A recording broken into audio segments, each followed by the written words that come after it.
People across the West Coast are suffering through a record heat wave, which is having a disproportionate impact on low-income communities. The University of California, Los Angeles found a troubling correlation. People in low-income communities are 4 times more likely to go to the emergency room due to the extreme heat than people in higher-income communities. Joining us right now to discuss from Los Angeles is NBC News correspondent Gadi Schwartz. Gadi, what are we seeing about these disparities here? Yeah, hey there, Lindsay. We're going to show you this fascinating heat map that is really highlighting what a lot of people in underserved communities have been trying to bring attention to for decades. When you have a massive heat wave like this, not everyone is going to feel the effects equally. And here in Los Angeles, so much of that starts with who has trees in their neighborhood and who doesn't. On the eve of its biggest heat wave of the year, headed out across Los Angeles, a city where the climate is causing a health crisis. The first stop was to meet Marta Segura, the city of Los Angeles' first ever heat officer. Los Angeles now has a chief heat officer. Why? Yeah, because heat is our primary climate hazard. The extreme temperatures paired with pollution are causing severe health problems in the LA area. Everything from asthma to heart disease to premature death. But not everyone's facing the same risk. Marta says it depends on where you live.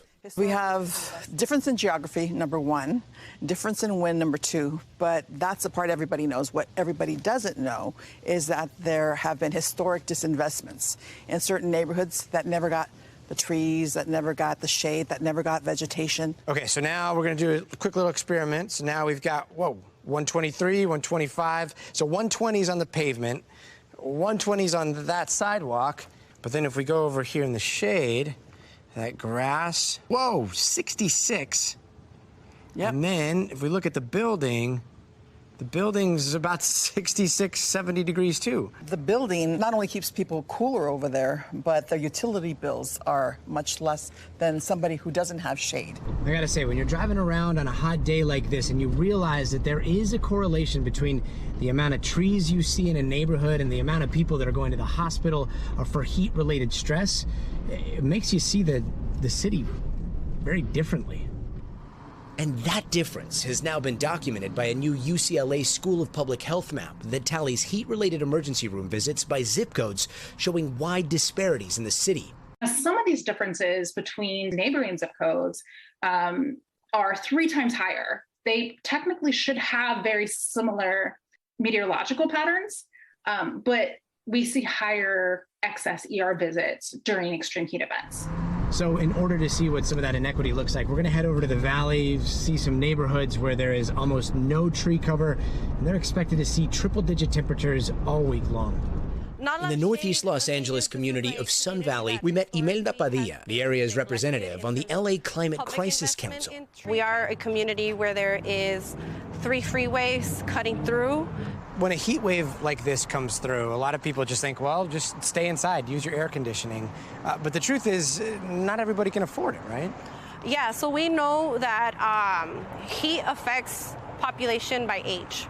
And the 2 ages that are affected most by heat wave are senior citizens and college students. The reality is people have been dying, people will die, and for them it's too late. Based on the income, based on the age, definitely this is the kind of place where something like that might happen. Now, it's important to remember that heat is the #1 weather-related killer in the United States. The CDC says between 2018 and 2020, over 3,000 people died because of heat-related stresses. So if you live in Southern California and you have vulnerable neighbors, this is a very good week to check in with them. Lindsay? All right, Gotti, I have a real quick question. Only have about 30 seconds left with you. But what does this mean for communities that are experiencing drought and are actually being incentivized to go to Xeriscape where they don't have grass or trees? So right now, the big push is to have areas where people can go and escape the heat, especially in these types of neighborhoods. And that means setting up areas like libraries or gyms or places where they have air conditioning. But in terms of the drought, that is a longer conversation the city is having right now, with a lot of the emphasis going on protecting trees, but again, scaling back on water.